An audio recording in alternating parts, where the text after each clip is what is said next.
Jadi ada dua hal yang ingin saya sampaikan di sini terkait tentang masalah ulama. Ya, ini harus dengar baik-baik karena ini penting sekali. Karena sekarang di Indonesia ini kan sedang dipantau oleh seluruh berita internasional. Dari Mesir, Arab Saudi, semuanya sedang memantau kita, sedang melihat apa sikap pemerintah terhadap pelanggaran HAM yang dilakukan oleh pihak kepolisian terhadap FPI, ya, dan seterusnya. Begitulah berita yang kita lihat. Maka lebih jauhnya saya ingin mengungkapkan sedikit tentang ulama. Terkadang mungkin kita sudah tua, sudah lupa apa sih peran ulama bagi bangsa dan negara. Pertama, saya ingin sampaikan tentang informasi dari Rasulullah langsung terkait tentang ulama. Itu penting. Nanti setelah itu poin keduanya kita akan membahas sedikit fakta sejarah. Apa sih yang dibuat oleh ulama untuk negara dan bangsa kita ini? Nah, itu penting. Itu penting sekali. Jadi dua poin saya sampaikan. Yang pertama, poin pertama adalah terkait tentang hal ihwal atau informasi yang disampaikan Rasulullah tentang ulama. Jadi baru semalam saya baca satu kitab, namanya kitab Ihya Ulumuddin. Ya, judul tema kitab itu Fadlul Alim, keutamaan alim ulama. Itu kitab itu sangat fenomenal. Kitab itu ditulis oleh Abu Hamid bin Muhammad Al-Ghazali, ahli tasawuf dunia yang diakui oleh para ahli hadis bahwa masa beliaulah terciptanya satu ilmu yang baru dibuat yang tak ada sebelumnya, yaitu gabungan antara ilmu fikih dan tasawuf. Satu-satunya kitab yang membahas fikih sekaligus tasawuf adalah kitab Imam Al-Ghazali. Sudah banyak sekali pujian para ahli hadis tentang beliau. Di situ itu ada satu hadis Nabi yang kita harus dengar bersama. Nah, ini hadis Nabi. Kalau Nabi kita Nabi yang berbicara kita tak percaya, wah naudzubillah lah, dan mengharap syafaat dan masuk surga. Jadi Nabi pernah bilang begini. Rasulullah pernah berkata, ad-dunya mal'unun wa mal'unatun. Ad-dunya mal'unatun wa mal'unun, kata Nabi Muhammad. Ad-dunya mal'unatun, dunia itu laknat Allah Subhanahu wa taala. Wa mal'unun ma fiha, dan Allah melaknat apa-apa yang ada di dalam dunia. Maksudnya apa yang ada di isi dalam dunia. Siapa yang Rasulullah maksudkan itu? Manusia. Mari kita putar sejarah sedikit. Dari apa yang dimaksud oleh Rasulullah bahwa dunia itu laknat. Kenapa dunia dilaknat Allah? Tentu ada sebab Nabi katakan begitu, kan? Jadi dulu waktu Nabi Adam alaihissalam punya anak Qabil dan Habil, terjadilah pembunuhan pertama kali antara Qabil membunuh Habil. Dari situ sebenarnya dunia itu sudah mendapat cap laknat dari Allah Subhanahu wa taala. Tapi jauh sebelum itu saya ingin cerita bahwa di dalam kitab Kashful Ghaibiyah dan di dalam kitab Bidayatul Hidayah karya Imam Al-Ghazali, kitab itu khusus untuk para remaja, ditulis oleh Imam Ghazali langsung, khusus untuk para remaja. Jadi sebelum adanya bumi dulu, bumi belum ada, matahari belum ada, semua belum ada. Itu referensi saya ambil dalam kitab itu, bahwa ada beberapa malaikat yang Allah ciptakan terlebih dahulu.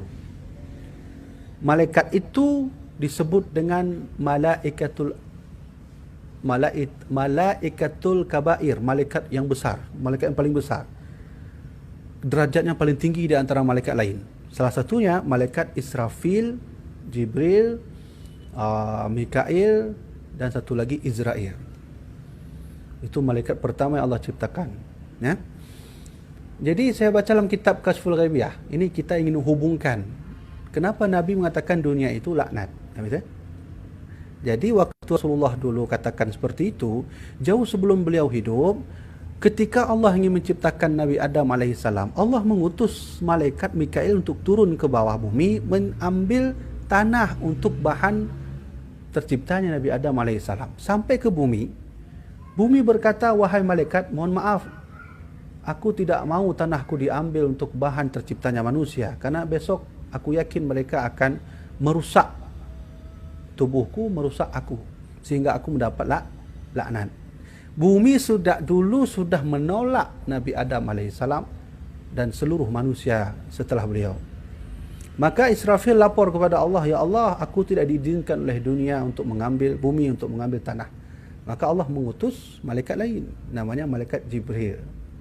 Jibril turun ke bumi, ambil tanah untuk kujadikan komposisi buatan bahan untuk Nabi Adam alaihissalam. Maka turunlah Nabi Adam alaihissalam. Maka sama seperti itu. Kata bumi, wahai malaikat Jibril, Jibril, aku tidak izinkan kau mengambil tanah, karena esok manusia akan saling menumpahkan darah di sini. Maka aku tidak mau, aku takut dilaknat oleh Allah Subhanahu Wa Taala. Maka naiklah malaikat Jibril melaporkan itu. Begitu juga yang terjadi pada malaikat Mikail. Mikail sudah turun, Israfil sudah turun, Jibril sudah turun. Terakhir Allah mengutus malaikat Israel untuk turun mengambil tanah di bumi. 4 unsur tanah. India, di Persia, 2 lagi saya lupa. Ada 4 unsur tanah yang disuruh oleh Allah mengambil di bumi untuk sebagai bahan terciptanya Nabi Adam alaihissalam. Sudah diambil semua. Maka datang Israel, kata bumi sama seperti tadi. Apa dibalas oleh Israel? Aku tak peduli kau marah atau tidak. Yang penting aku mengikut apa yang Allah suruh. Ku ambil semua tanah di sini, sebahagiannya akan kulantarkan kepada Allah. Nah, itulah sebab kenapa malaikat Israel diberi tugas sebagai malaikat pencabut nyawa. Malaikat Israel enggak open, dia mau siapapun itu diambil ya. Sudah, saya ingin katakan bahwa bumi sejak dulu sudah tahu bahwa dia akan dilaknat Allah karena sebab perbuatan tangan manusia. Diawali dengan terbunuhnya Habil di tangan Qabil. Itu sudah mulai dilaknat Allah. Tak ada lagi Nabi Adam, bangun Nabi Nuh alaihissalam. Lalu umat-umat mereka disuruh ibadah, tak mau. Umat Nabi Nuh tak mau. Tegasnya menghina-hina Nabi Nuh saja. Bahkan dalam sejarah, waktu Nabi Nuh buat kapal itu, mereka membuang kotoran di situ, dilempar ke kapal Nabi Nuh. Tugasnya menghina Nabi, merusak bumi. Hilang Nabi Nuh, tak ada lagi, bangun umat lain. Bangun Nabi Ibrahim alaihissalam, di situ hidup Namrud. Namrud mengaku Tuhan, merusak bumi, dia hina orang. Sudah ada laknat sejak dulu oleh Allah Subhanahu Wa Taala. Tak ada lagi Nabi Ibrahim, bangun lagi Nabi Lut alaihissalam. Nabi Lut punya umat lebih parah lagi. Ya. Suka perempuan dengan perempuan, laki-laki dengan laki-laki, homoseksual, lesbian, semua ada di situ. Ya, tugasnya merusak bumi saja, disuruh taubat tak mau, disuruh masuk agama kepada Allah Subhanahu Wa Taala juga tak mau. Diazab oleh Allah, habis lagi, bangun lagi sampai ke Nabi Muhammad sallallahu alaihi wasallam yang ada Abu Jahal dan Abu Lahabnya yang juga menghina Nabi, merusak bumi dan seterusnya. Maka kata Rasulullah, ad-dunya mal'unatun, dunia itu laknat. Wa mal'unun ma fiha, dan laknat apa-apa yang ada di dalamnya. Apa ada di dalam itu maksudnya? Manusia. Allah kasih hutan, kita rusak. Allah beri laut, kita bom ikannya. Entah apa-apa. Allah kasih gunung, gunung dikerok, hancur sudah. Nah, maka oleh karena itu di ujung akhir hadis Nabi berkata, illa bidzikrillah wal mualliman. Laknat Allah itu tak ada sebenarnya dengan hadirnya ulama. Coba lihat bahasa Nabi Muhammad, dunia itu dilaknat illa bidzikrillah, kecuali orang-orang yang berzikir pada Allah, wa mualliman, dan alim ulama. Ternyata maksud yang Nabi sampaikan ini, dengan adanya alim ulama sampai hari ini kita tak ada azab. Ayo kita belajar sejarah. Dulu waktu kaum Lut berbuat dosa, Allah kan enggak tunggu azab, ya. Nabi Lut berdoa, ya Allah, aku tak sanggup lagi. Diturunkan oleh Allah batu dari langit. Hancur semua kaum Lut. Oh, enggak tunggu-tunggu Allah waktu itu, langsung habis. Nabi Ibrahim gitu juga. Punya Namrud. Namrud itu kan mengaku diri sebagai Tuhan, menyombongkan diri. Tak sanggup lagi, ya Allah Tuhan. Udah diazab juga, dikirim oleh Allah nyamuk. Sebahagian ulama lalat masuk ke telinganya, udah habis semua kaumnya, tak ada lagi. Tak payah tunggu-tunggu. Nabi Musa itu juga punya umat yang lebih parah lagi. Firaun mengaku diri sebagai Tuhan. Bahkan mengadakan acara khusus untuk para umat-umatnya menyembah dirinya. Wah, sombong lagi. Lalu Nabi Musa katakan, "Ya Allah, ya Tuhanku, aku tak sanggup lagi, hancurkan Firaun." Allah kabulkan doa Nabi Musa 40 tahun kemudian. Hancur kerajaan Firaun. Tak payah tunggu. Semua nabi punya umat. Semua umat punya dosa. Semua dosa itu punya balasan langsung dari Allah SWT. Kan begitu kan sejarah? Pertanyaannya, dosa kaum Lut sekarang ada di masa kita, Apa dosa kaum Lut? Lesbian, homoseksual, ada nggak? Ada. Apa dosa kaum Nabi Musa? Menghina nabinya, mengaku diri sebagai Tuhan. Ada nggak orang mengaku diri sebagai Tuhan di dunia ini, di masa sekarang ini? Wah, bukan ada lagi, banyak. Dosa kaum Nuh itu juga. Dosa kaum Nuh menghina nabinya. Oh, juga. Dosa kaum Nabi Isa mengaku diri sebagai nabi. Ada masa kita? Wah, banyak. Di Indonesia udah ada 5 orang lagi. Asli itu SNI, Standar Nasional Indonesia. Itu Indonesia. Tapi saya ingin bertanya, coba renungkan pertanyaan kecil saya. Kalau begitu, kenapa Allah tak melaknat kita? Berapa dosa kaum sejak dahulu hadir kembali di tempat ini? Tapi pertanyaannya, kenapa Allah tak mengazab? Ada sebab di sini. Kenapa Allah seperti kayak mau Allah laknat, tapi ada yang menahan, kan begitu? Dulu kaum Lut berbuat dosa homoseksual, lesbian, diturunkan oleh Allah batu. Sekarang jadi jamaah dirahmatillah Allah. Ya. Duduk dulu. Ya, itulah. Pak Jojo main aja. Ini aja. Ya, engkau ya, jadi coba renungkan adik-adik, ya, bahwa ada yang menahan amarah Allah. Allah tak jadi marah. Ya. Apa yang membuat Allah tak jadi marah?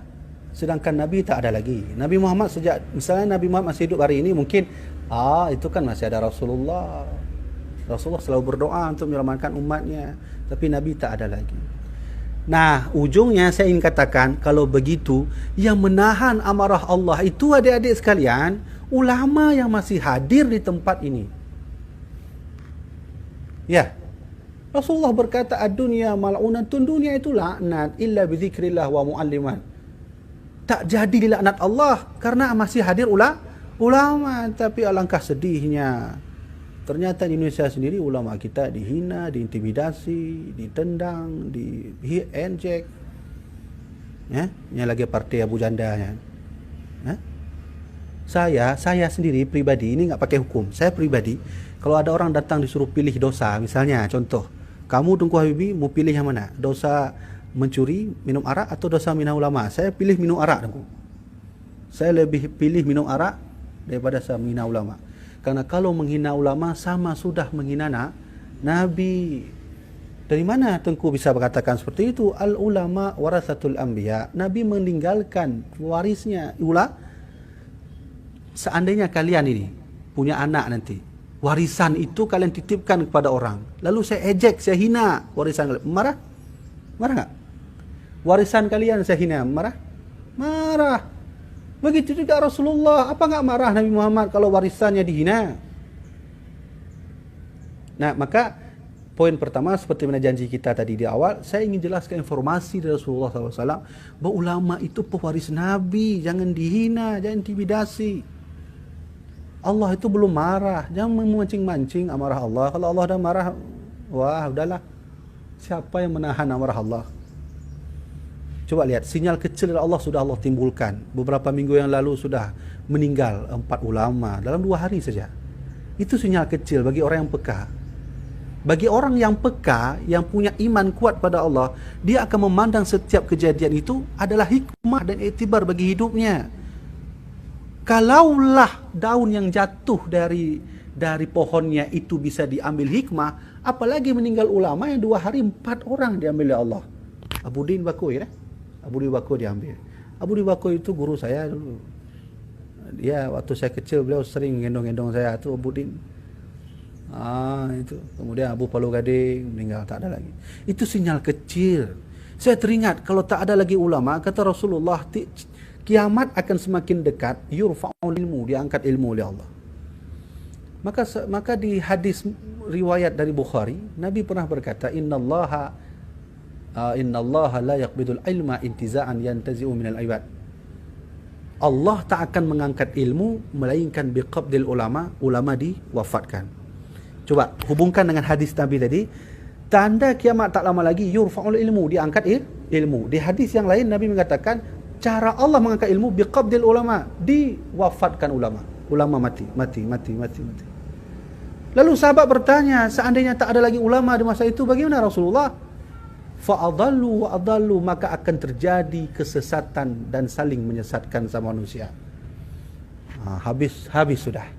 Maka poin pertama saya ingin sampaikan satu hadis saja, walaupun banyak sekali hadis. Saya ingin sampaikan kalau begitu dunia itu sudah dilaknat oleh Allah sejak dulu masa terbunuhnya Habil oleh si Qabil. Tapi ada yang menahannya. Yang menahan itu ulama.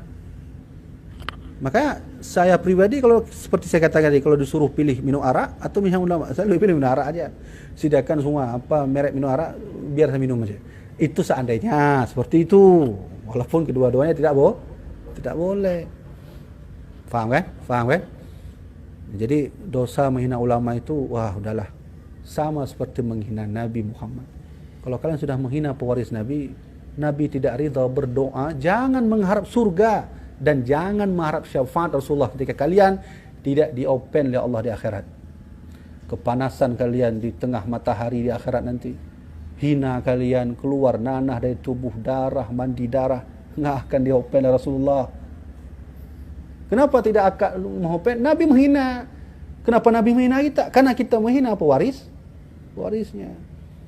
Ini pelajaran bagi kita semua. Kalian besok kalau jadi polisi, TNI, pejabat negara, menteri, ingat tak ada keselamatan kalian kecuali dekat dengan ulama. Laki petuah bab ulama. Kalian kan mungkin di sini tidak semua jadi ulama, tapi akan berhasil saat nanti. Ya? Keberhasilan kita berbeda. Nah, yang jadi ketoke itu kan mana?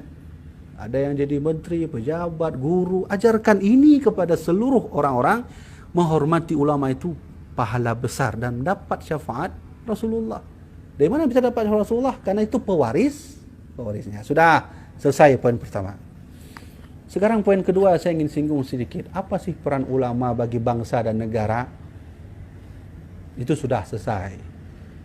Apa peran ulama bagi bangsa dan negara? Saya tak sebutkan sejarah seluruh Indonesia karena setiap wilayah di Indonesia punya sejarah tentang keulamaannya bagi bangsa dan negara. Karena kita orang Aceh, saya sebutkan sejarah Aceh saja tentang peran ulama ya bagi bangsa dan negara ini.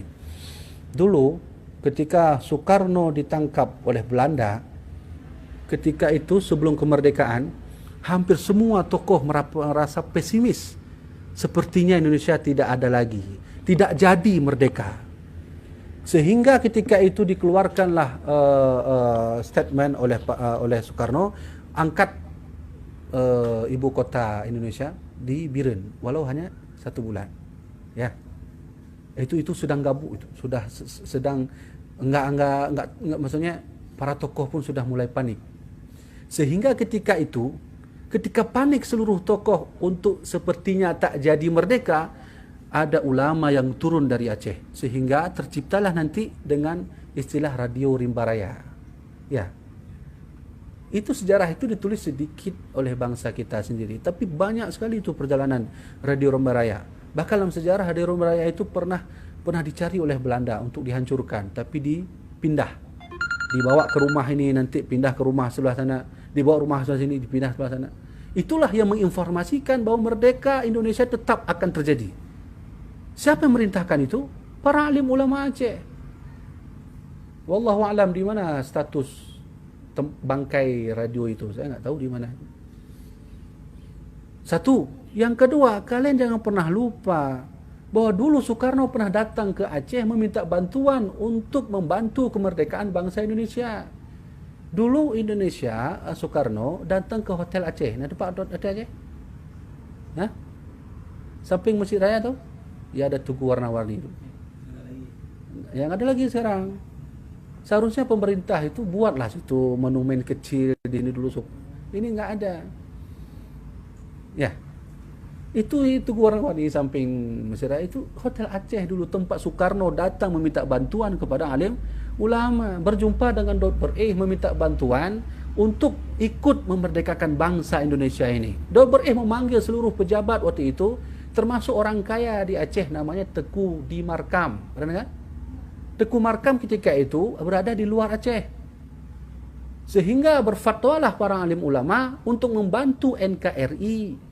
Pertama, dikirimnya, dibeli pesawat Selawah 001, Selawah 002, Selawah 003. Yang masih ada bangkai 001, 002. 003 sudah dijual di Singapura. Wallahu alam, entah dijual untuk dikorupsi, nggak tahu tak.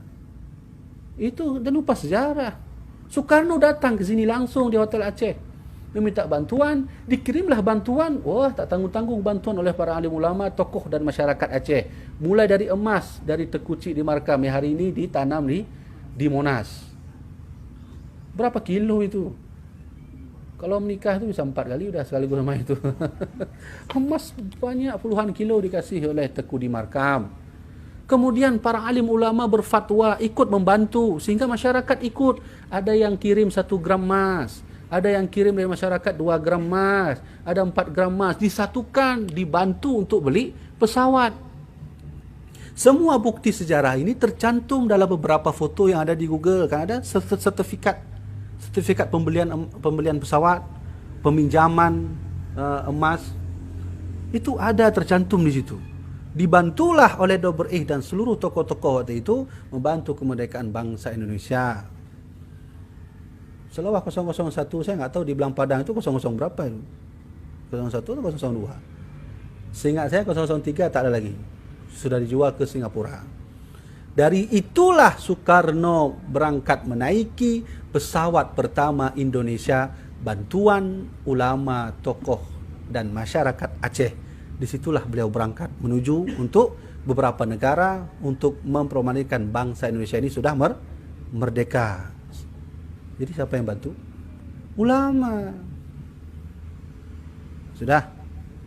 Jadi jangan kalian menganggap ulama itu kayaknya manusia biasa, tugasnya ngaji-ngaji aja, buka kitab, ada santri udah ngaji. Bukan itu.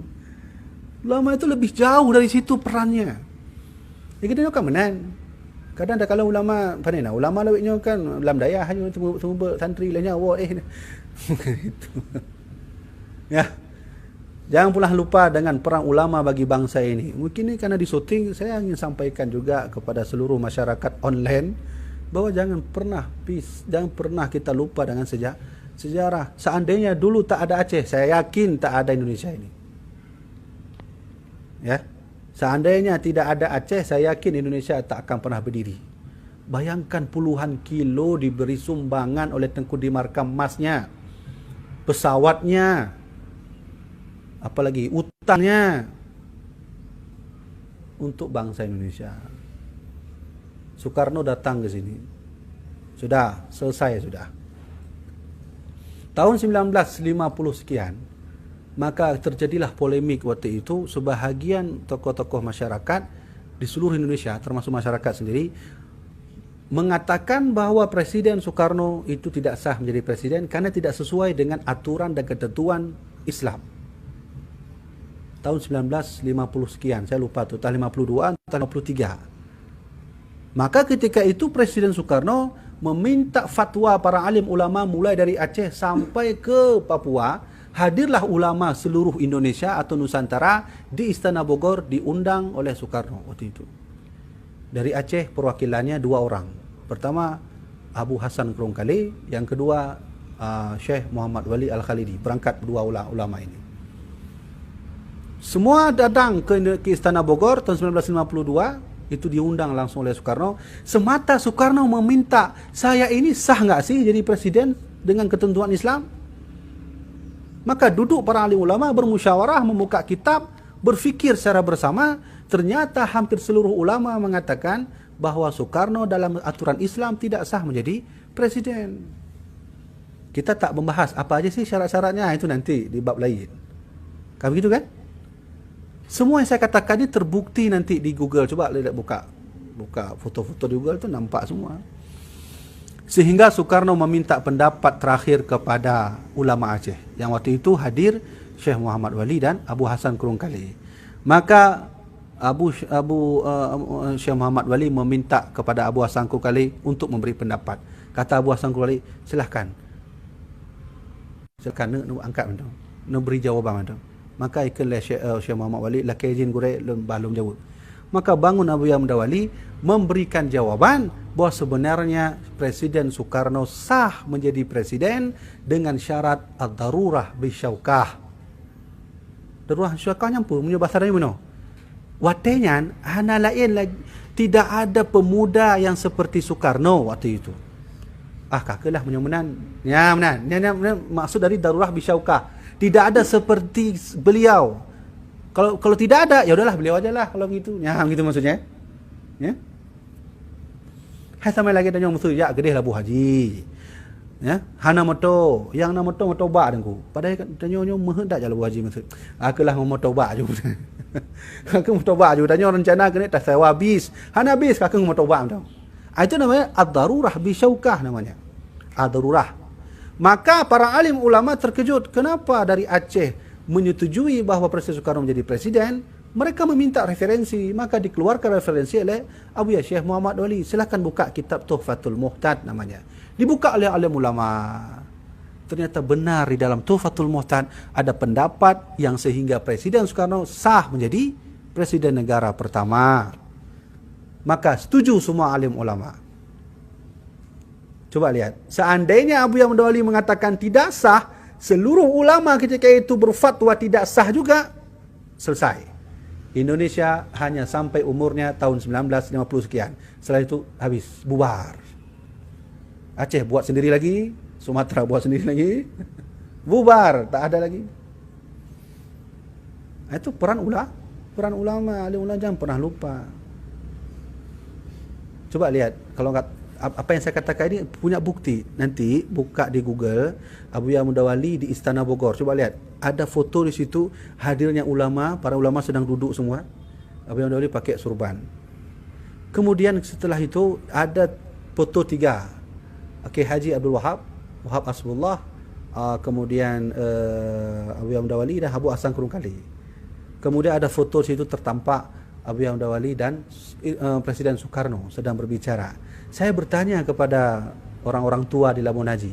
Ada 2 versi foto Abu Yamda Wali dengan Soekarno. Pertama, Abu Yamda Wali sedang berbicara, sedang memegang begini, sedang begini, dan Soekarno sedang memegang kopi. Satu lagi versi fotonya Abu Yamda Wali sedang begini, Soekarno sedang berbicara. Yang saya tanya, yang sedang begini, kenapa harus begini tangan beliau? Ternyata dijawab oleh orang-orang kampung di sana. Saya tanya, saya pulang Labuan Haji, saya tanya sama orang tua. Tanda Abu Yamda Wali begini, itu ditawarkan. Tanda terima kasih Soekarno kepada Aceh waktu itu, ditawarkanlah Menteri Agama pertama kepada Abu Syekh Muhammad Wali Al-Khalidi. Maka beliau mengangkat tangan. Tidak, saya tidak setuju. Beliau menolak. Menteri Agama pertama Indonesia, beliau menolak. Dikasih hadiah lagi oleh Soekarno, beliau pun menolak. Cuma satu hadiah yang terima oleh Abu Yamda Wali dari Soekarno. Apa itu? Genset. Genset itulah yang dibawa oleh Abu Yamda Wali, ditaruh di Permata Intan di belakang, di rumah almarhum Abu Nasir. Kalau pernah ke Labuan Haji, itu di belakang itu ada gedung seperti piramida yang bulat di atas, ditaruh oleh Abu Yamda Wali di situ. Di situlah Aceh Selatan, satu-satunya dayak yang memiliki listrik di Aceh Selatan adalah dayak Labuan Haji, Darussalam. Nah, itu yang beliau terima. Sudah, titik sampai situ. Kalau begitu, peran alim ulama bagi bangsa ini termasuk dari Aceh sendiri. Kalau tak ada ulama Aceh, saya rasa tak ada Indonesia. Maka oleh itu kita buat kesimpulan. Alim ulama itu sangat berjasa bagi bangsa dan negara. Ya. Kalaulah mereka sudah sangat berjasa bagi bangsa dan negara ini, ulama diridai oleh Allah, Allah berikan nikmat paling terbesar untuk kita. Apa nikmat itu? Pertama, kemerdekaan. Kita jangan pernah lupa, kita beda dari Malaysia. Malaysia diberi Inggris, maka mereka Merdeka. Kita tidak diberi. Kita dengan darah, nyawa, keringat, hilang anak, hilang istri, hilang ayah, tak ada lagi. Semata untuk memerdekakan bangsa Indonesia. Mendapatkan kemerdekaan itu dari peran keringat, darah. Siapa yang memberi informasi revolusi jihad? Ulama. Lalu Allah menyetujuinya. Karena ulama. Kalau begitu, ku merdekakan, kata Allah, Indonesia ini. Dan ku beri hadiah sebesar-besarnya. Apa hadiah? Minyak bumi, gas, permata, emas, durian. Durian tu nikmat. Coba pergi ke Brunei Darussalam. Nggak ada durian. Kalau putar-putar Brunei Darussalam 2 hari, nggak nampak durian. Di sana dijual durian 400.000 satu. Wah, lebih enak kita lah. Ya. Kemudian pula batai-batai pula. Batai giok oleh pupu batai lah Aceh. Hadiah dari Allah. Termasuk kita pulau sangat banyak. Semakin banyak pulau dalam satu negara, semakin banyak hasil lautnya. Kepitingnya, udangnya, ikannya. Maka iri orang Amerika pada kita, iri orang-orang Eropah kepada kita. Semua ada di sini. Seandainya nanti mati lampu, tak ada listrik, kita bisa hidup dengan alam ini, banyak hutan. Hadiah banyak dikasih oleh Allah. Ternyata hadiah itu diselewengkan. Gunung dikerok, ambil laut dengan cara dibom, gajah diambil gadingnya. Wah, tak ada lagi lah. Kalau begitu tinggal tunggu amarah Allah Subhanahu. Jangan meremehkan ulama. Kalau ulama sudah mulai berdoa di tengah malamnya, dia tak sanggup lagi, ya udahlah.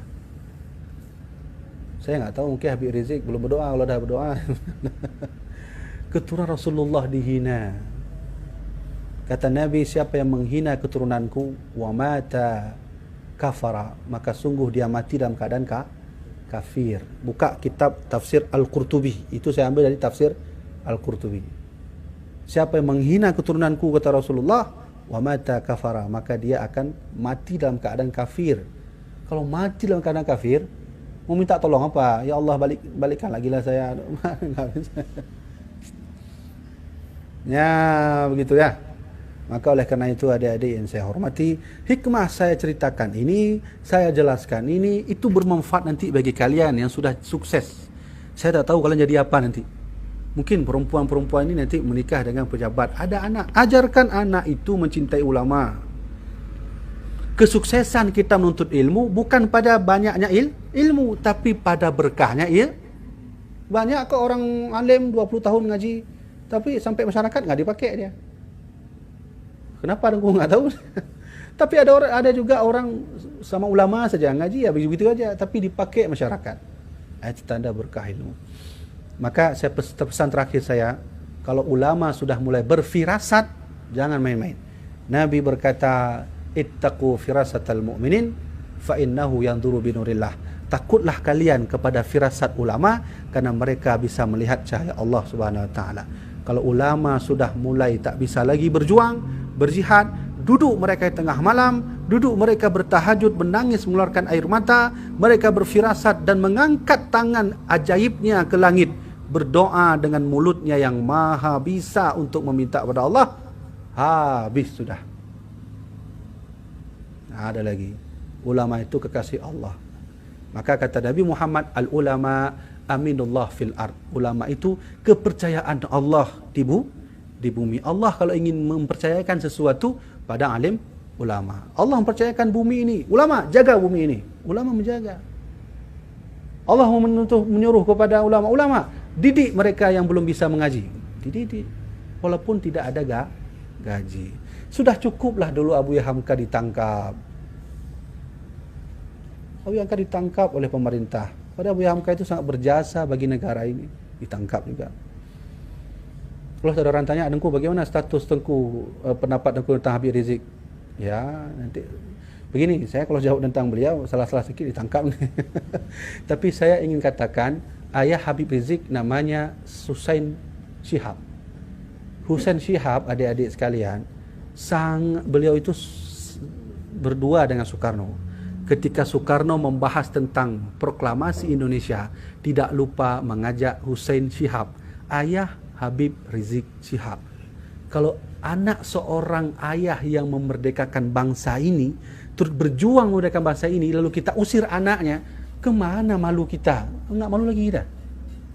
Kalian berjasa bagi bangsa ini, anak kalian lahir, saya pemerintah, saya hina anak itu, malulah kita.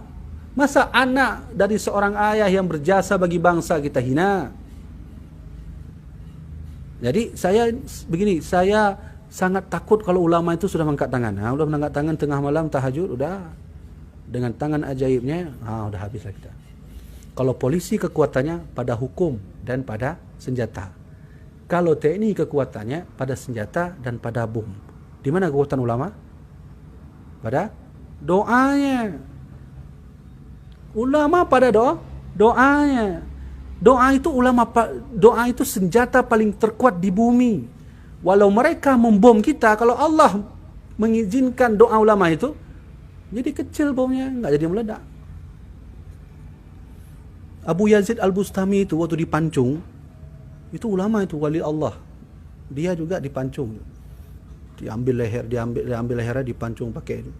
Hampir 100 orang tak bisa memancung lehernya. Karena dia punya keajaiban dalam berdoa. Begitu. Maka oleh karena itu adik-adik sekalian dan jamaah-jamaah online semua, kalau bisa mulai dari sekarang, tidaklah dapat ilmu banyak dari ulama, minimal megang sendalnya dah cukup lah. Megang sendalnya, minum airnya, ya, apalagi ambil kitabnya, kan begitu kan. Karena kesuksesan berilmu itu bukan pada banyak ilmu, tapi banyak berkahnya. Begitulah ayah saya dulu mendidik saya. Kenapa dulu almarhum Awiyah menyuruh saya untuk, saya teringat kali beliau mengatakan, carilah guru sebanyak-banyaknya, banyak guru, banyak doa. Kenapa Awiyah tak bilang begini, carilah guru sebanyak-banyaknya, banyak guru, banyak gitu. Padahal kan aturan kita menuntut ilmu, mencari ilmu sebanyak-banyaknya kan begitu. Tapi Awiyah tidak demikian. Carilah guru sebanyak-banyaknya, banyak guru, banyak doa. Jadi mana cara haji? Tadi mempunyai ulama walaupun tak cok tilak abu na doa lu macam. Ya, tengok mempunyai ulama lain. Menang si abu doa lu. Nah, begitu. Jadi sudah selesai. Poin pertama berkenaan tentang informasi Rasulullah tentang ulama, dan poin kedua tentang fakta sejarah yang sudah saya ungkapkan tadi. Fakta sejarah itu hanya kecil saja. Kalian belum dengar lagi bagaimana perjuangan Kiai Haji Hashim Asy'ari. Kalian belum dengar lagi bagaimana perjuangan Kiai Haji Ahmad Dahlan. Kalian belum dengar lagi bagaimana perjuangan gurunya Soekarno, siapa nama itu? Cokro Aminoto. Wah, banyak sekali ulama-ulama yang bantu bangsa ini. Tapi alangkah sedihnya ternyata ulama itu dihina akhirnya. Maka jangan pernah lupa, ada satu buku namanya The War. The War itu adalah buku yang ditulis oleh orang yang bukan Islam. Tapi di sana dia katakan bahwa ketika perang, tokoh agama itu sangat dipentingkan. Tapi ketika perang itu menang, tokoh agama tidak dipentingkan lagi, dibuang. Sekarang Indonesia sudah menang kan? Ulama yang dulu pernah berjasa bagi bangsa ini, oleh pemerintah kita, oleh kita sendiri pun, enggak usah main pemerintah. Lagi Abu Janda sudah buka hanya pemerintahnya, kamu pemerintah aja. Ini ulama. Ya begitu kan? Maka oleh karena itu, pertama kalian harus siap terus untuk dekat dengan ulama. Walau kalian mengaji sama beliau tak paham ilmu, duduk lihat wajahnya udah ulama. Mambek tanya maklum tengku, engkau ulama apa kan? Ulama. Lu biasa benda. Saya khodam ulama nama. Kalau orang tanya saya ulama itu bukan, tidak. Saya khodam ulama. Bunda ulama itu pemangku para alim ulama. Jadi begitu caranya kita menuntut ilmu. Adik-adik sekalian, maka oleh karena itu menceritakan sejarah kepada orang lain itu adalah perintah Allah. Allah berfirman, faqsusil qasasa la'allahum yatafakkarun. Ceritakanlah kisah kepada mereka agar mereka mau perintah Allah. Jadi apa yang saya sampaikan hari ini tentang sejarah, itu saya ambil perintah Allah. Dulu Nabi Muhammad pernah merasa sedih, beliau itu seperti gundah hatinya. Maka Allah ceritakan para nabi terdahulu. Allah mengeluarkan firman-Nya kepada Nabi Muhammad. Apa kata Allah? Wa kullan naqussu 'alaika min amba'i rusul. Muhammad, aku sudah ceritakan di Al-Quran mengenai kisah umat Lut, mengenai kisah umat Nabi Musa. Aku ceritakan semua. Ma nutsabbiti bihi fuadak, agar hatimu tentram. Begitu juga lah yang disampaikan oleh Insinyur Soekarno, jangan sekali-kali tinggalkan sejarah. Terakhir, saya ingin sampaikan pesan Soekarno. Apa kata beliau? Ini yang harus kalian camkan baik-baik. Apa kata beliau?